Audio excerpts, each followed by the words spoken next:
자, 다음은 과훈련 증후군에 대한 박교사의 수업 자료래요. 과훈련이 뭐죠?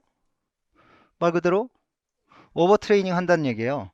내가 가지고 있는 수준, 능력 이상의 높은 강도의 운동을 한다는 거죠. 근데 오버 트레이닝이 무조건 나쁠까요? 우리가 어떤 동작을 또는 어떤 결과를 성공적으로 이끌어내기 위해선 딱 적정한 수준까지만 운동을 한다고 해서 좋은 결과가 지속되리란 법은 없어요. 따라서 그 이상 110%, 120% 열심히 노력을 해야 되겠죠. 그래야 좋은 결과 만들어질 건데 100%하고 110%, 120%는 이건 굉장히 다른 문제죠. 제가 지난주에 4시간 체육관에서 4시간 운동을 하고 왔어요. 죽겠더라고요. 4시간이라는 시간이 그렇게 긴지 몰랐어요. 근데 저희는 원래 계획이 뭐였냐면 그냥 아는 사람들, 아름아름 아는 사람들끼리 모여서 세 팀을 만들어서 이렇게 돌아가면서 게임을 합시다 라고 했거든요. 근데 상대 팀이 온 거예요. 근데 상대 팀이 키가 다 커요.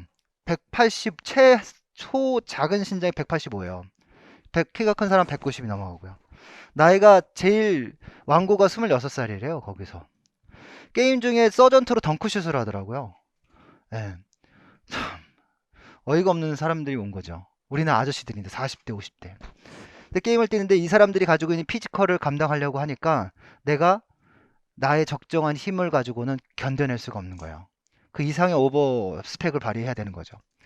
그러더니 보니까 한 게임 딱 뛰었는데 내 몸이 이제 녹초가 돼버린 거예요. 너무 힘든 거죠. 그렇게 계속 4시간을 뛰었어요. 집에 갔는데 도저히 몸이 이렇게 세워지지 않는 거죠. 완벽하게 스테인리스가 왔어요. 완벽한 소진이 왔어요. 완벽한 소진이 오니까 어떤 일이 벌어졌냐면, 아, 나 아무것도 못하겠어. 아무것도 할 수 없을 것 같아. 이런 생각만 들어요.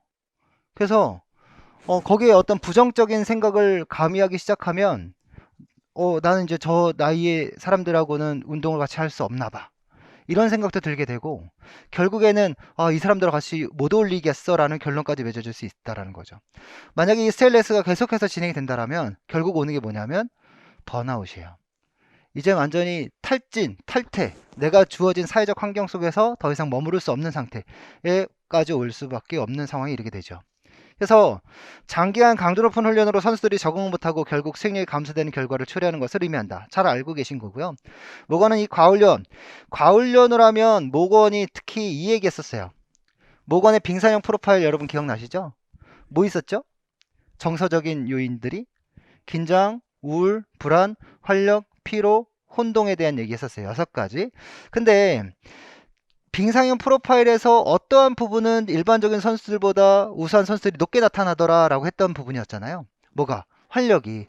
나머지 5가지 요인은 낮게 나타납니다 해서 이 2번이나 출제됐던 거란 말이에요. 근데 가훈련을 하면 이 빙산이 역빙산이 만들어진다 그랬어요. 예, 선수들인데 너무 힘들게 운동을 하는 바람에 내가 더 이상 할 수 없을 것 같아. 어떻게 돼요? 푹 깔아지죠. 활력이 낮아지고 나머지 5가지 요인이 높게 나타난 역빙산형이 만들어질 수 있다라고 얘기를 했어요. 기억나시죠? 요런 단점이 있구나. 그래서 번아웃의 정의화 증상을 얘기하는 리데크는 번아웃 체험에서 발견되는 구성 요소 가운데서 우리가 스트레스는 뭐죠?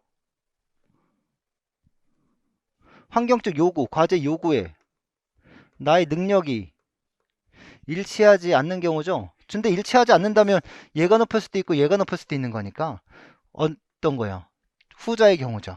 환경적 요구가 자신의 능력보다 더 높은 거예요. 그 환경적 요구가 높다라는 걸 지적하면 내가 스트레스를 받는 거죠.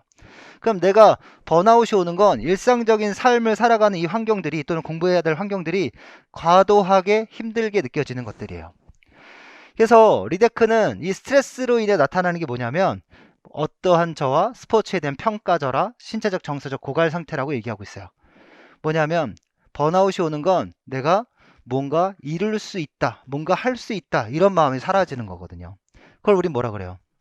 성취감이라고 얘기하죠.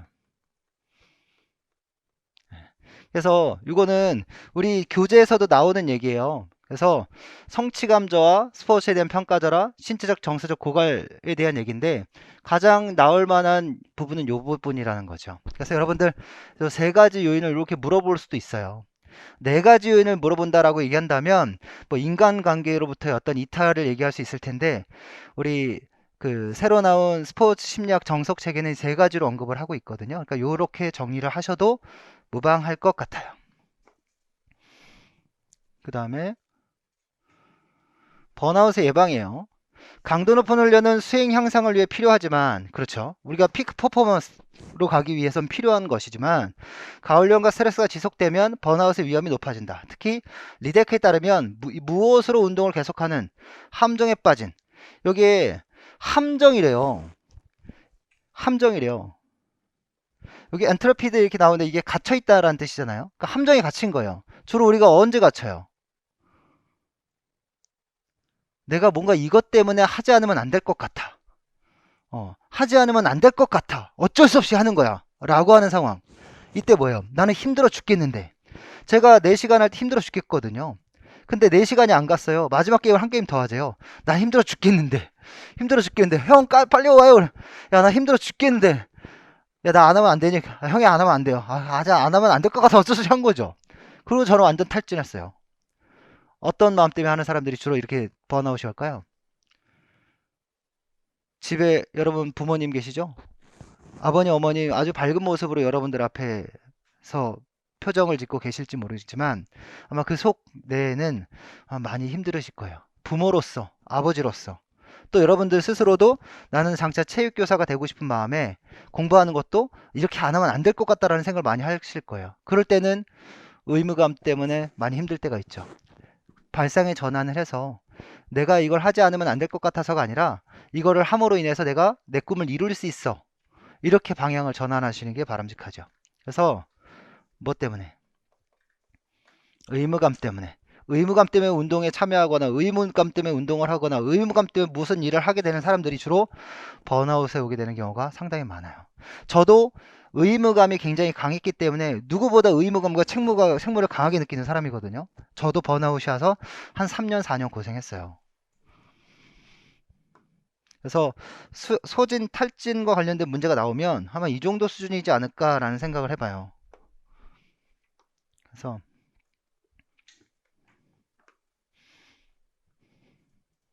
문제 1번에 보면 이렇게 내용을 다시 한번 정리해 봤어요. 그래서 뭐 오버 트레이닝에 대한 것을 더 얘기할 건 없을 것 같고 우리가 여기 리데크에 대한 얘기 이 정도만 한번 볼게요. 그래서 신체적 정서적 탈진, 스포츠에 대한 가치 감소, 운동 성취 결여, 그러니까 성취감 결여로 나타나는 증상들 이런 것들이 포함된 내용들입니다. 여러분들 이거 저기 파일로 해서 드릴까요? 요거 문제만 정리해 놓은 건데 파일로 해서 그럼 드릴게요. 인강도 다시 올려 드리겠습니다.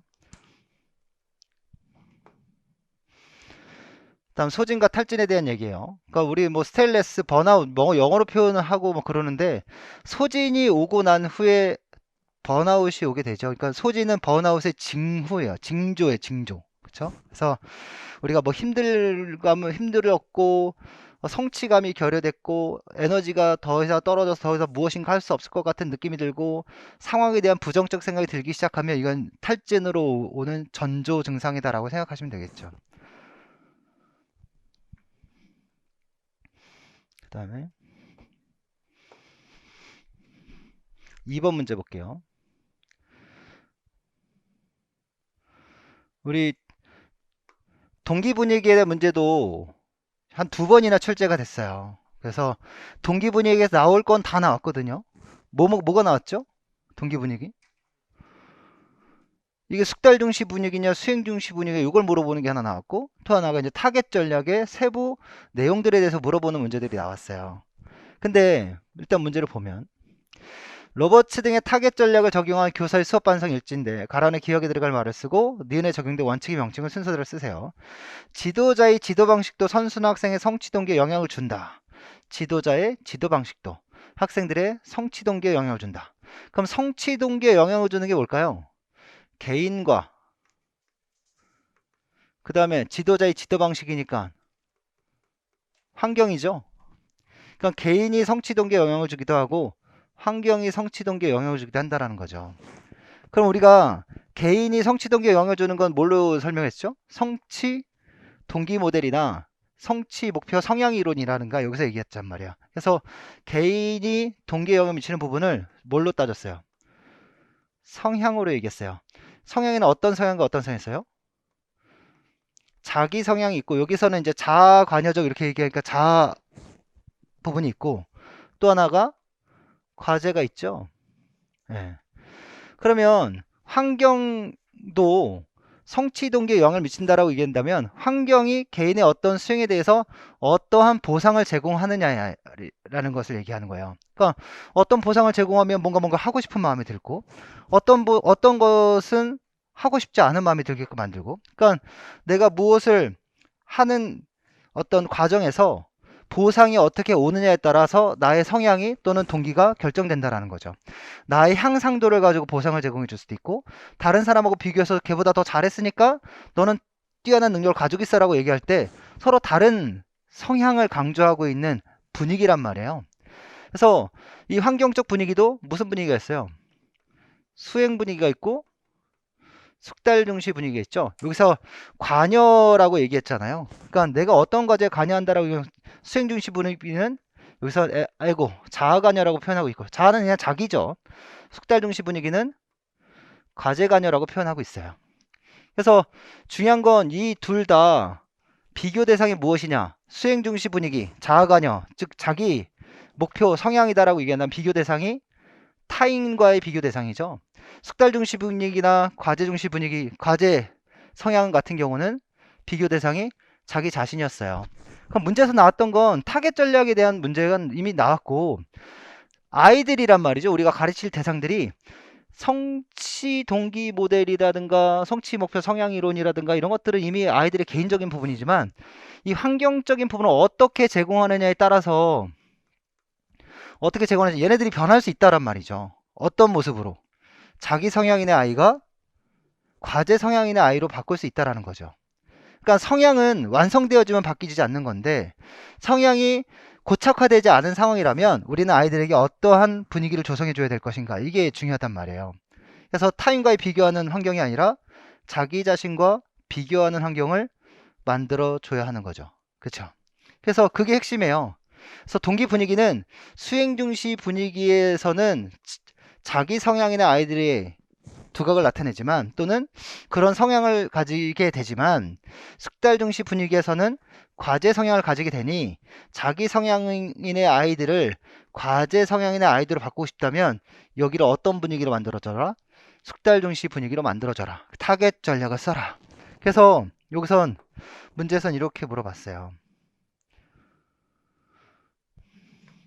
유능감을 판단하는 자아관여적 지도 분위기로 불리는 수행 분위기에서는 학생들의 즐거운 만족을 기대하기 어렵다. 왜 즐거운 것 만족을 얻기 어려웠어요? 다른 사람과 비교하는 분위기였으니까. 근데 이번엔 로버츠가 제시한 타겟 원칙을 바탕으로 관여가저적 분위기라고 불리는 숙달 중시 분위기를 만들어주려고 했다. 타겟 원칙 중 아래에 해당되는 인정 요인을 통해 학생들의 무엇을 인정해 주었더니, 타인과 비교가 아니라 나 자신과의 비교잖아요. 그러니까 나 자신과의 비교는 어떻게 비교하는 거예요? 나의 어제와 오늘을 비교하는 거죠. 나의 오늘과 내일을 얘기하는 걸 거예요. 그건 나의 어제와 오늘의 비교는 어제보다 내가 오늘 좀 더 향상됐다, 오늘보다 내일 더 좋아질 것이다 라는 얘기죠. 그래서 뭘 인정해줘요? 향상도죠. 나머지 뭐 타겟 전략에 대한 부분들은 여러분 다 알고 있는 내용들이고, 여기서 답은 보상 구조 이렇게 제시했는데, 보상은 어떤 학생들이 또는 개인들이 놓여져 있는 상황에서 오는 거거든요. 그래서 스포츠 심리학 정석에서는 보상 구조라고 얘기하지만, 스포츠 심리학 책 다른 원서들에서는 뭐라고 쓰냐면 환경적 구조 이렇게 써요. 그러니까 어떤 환경을 제공해 줬느냐죠. 그래서 보상 구조라고 답을 쓰셔도 되고요, 환경적 구조라고 쓰셔도 돼요.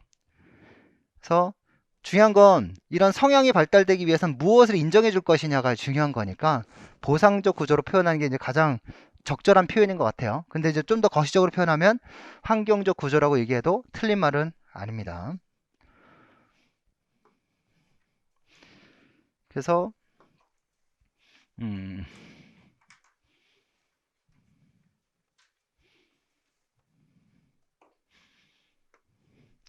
동기 분위기에 대한 얘기 보면, 여기 볼게요. 동기를 결정하면서 개인이 가지고 있는 성취 목표 상인도 중요하지만 중요한 역할을 하지만 개인이 처해 있는 무엇을, 이 환경적 구조를 어떻게 인식하는가도 동기에 큰 영향을 준다. 그래서 오늘 문제는 보상 구조라고 얘기했지만 환경적 구조도 맞는 얘기고요. 그래서 중요한 것은, 우리가 요구하는 것은 여기서 아이들이, 학생들이 어떠한 분위기에서 성장하는가가 아이들이 보다 긍정적 자아를 가지게 되느냐, 요게 핵심인 거예요. 그래서 숙달 중시 분위기를 만들어 줄 때 아이들은 보다 긍정적이고 또 긍정적 사회관계를 형성하면서 자기 자아에 대한 긍정적 자아를 가지게 되면서 성장할 수 있게 된다라는 거죠. 그래서 필요한 전략이 뭐예요? 로버츠의 타겟 전략이었고, 그걸 물어보는 문제였을까 나왔었던 거고요. 마지막에 보면 결론적으로 집단의 환경적 구조를 숙달 중시 분위기로 조장한다면 자기 성향이나 아이들이 어떤 성향의 아이들로, 과제 성향이나 아이들로 변할 수 있다라는 거죠. 그 맥락을 물어보는 문제가 나올 가능성이 있다라고 저는 생각하는 거예요.